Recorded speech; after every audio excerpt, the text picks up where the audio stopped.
गुढीपाडव्याचा उत्साह सध्या नाशिकमध्ये सुद्धा आपल्याला पाहायला मिळतोय। शहरातील काळाराम मंदिर परिसरातून शोभायात्रा काढली जात आहे। मोठ्या संख्येने महिला फेटा घालून इथे आलेल्या आहेत, फेटा बांधून आलेल्या आहेत। या शोभायात्रेमध्ये लहानग्यांपासून अगदी ज्येष्ठांपर्यंत सर्वच सहभागी झालेत। युद्ध कौशल्य शोभायात्रेमध्ये दाखवलं जाते। याचा आढावा घेतला आमचे प्रतिनिधी सागर गायकवाड यांनी। पाहूयात। पाडवा निमित्त नाशिकच्या काळाराम मंदिरापासून शोभायात्रेला सुरुवात झालेली आहे।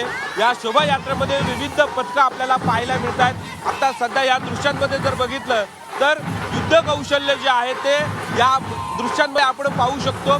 खरं तर गुढीपाडवा म्हटलं की नाशिकमध्ये मोठा उत्साह पाहायला मिळतो। लेझिमची पथकांपासून तर ढोल पथकांपर्यंत या गुढीपाडव्यामध्ये शोभायात्रा निघत असते।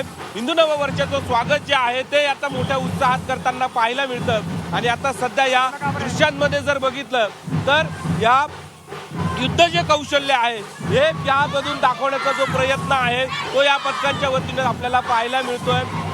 युद्धामध्ये सैनिक जे आहेत ते कशा पद्धतीनं युद्धामध्ये सामोरे जातात हे सगळे प्रात्यक्षिक जे आहेत ते आता आपल्याला या दृश्यांमध्ये पाहायला मिळत आहेत। या इथं आपल्याबरोबर काही चिक चिमुकली आहे, आपण तिच्याशी बोलूयात।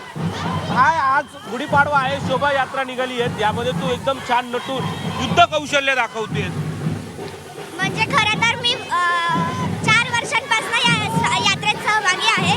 मी 2 वर्ष लेझिममध्ये होते, 2 वर्ष तलवारबाजीमध्ये आहे। दोन्ही जे पथक आहे ते मला खूप जास्त आवडले आणि स्वागत यात्रा मला खूप जास्त आवडते। आणि आमचे जे सगळे प्रात्यक्षिक आहे ते पण खूप आम्ही मनापासून करतो।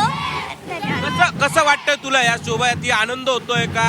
या सगळ्यांमध्ये तुझ्याबरोबर एवढ्या सगळ्या मैत्रिणी या शोभायात्रेत सहभागी झाल्या? खूप जास्त आनंद होतोय आणि खरं तर माझ्या सगळ्या मैत्रिणी आहेत आणि त्या पण खूप सुंदर करतात। मन लावून होतंय सगळं, त्याबद्दल खूप छान वाटतंय।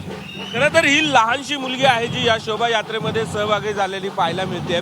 लहानग्यांपासून तो मोठ्यांपर्यंत या शोभायात्रेमध्ये आपल्याला अनेक नागरिक सहभागी होताना पाहायला मिळत आहेत। युद्ध कौशल्य दाखवण्याचा प्रयत्न जो आहे तो या मध्ये आपल्याला पाहायला मिळतो। सध्या आता ही शोभायात्रा नाशिकच्या विविध भागांमध्ये जाणार आहे। यात अनेक नागरिक यामध्ये सहभागी होताना आपल्याला पाहायला मिळत आहेत। तर या शोभायात्रा ही नाशिकच्या विविध भागात जसं सातपूर, नाशिक रोड, त्याचबरोबर इंदिरानगर अशा विविध भागांमध्ये अशाच पद्धती शोभायात्रा मोठ्या उत्साहात पार पडते।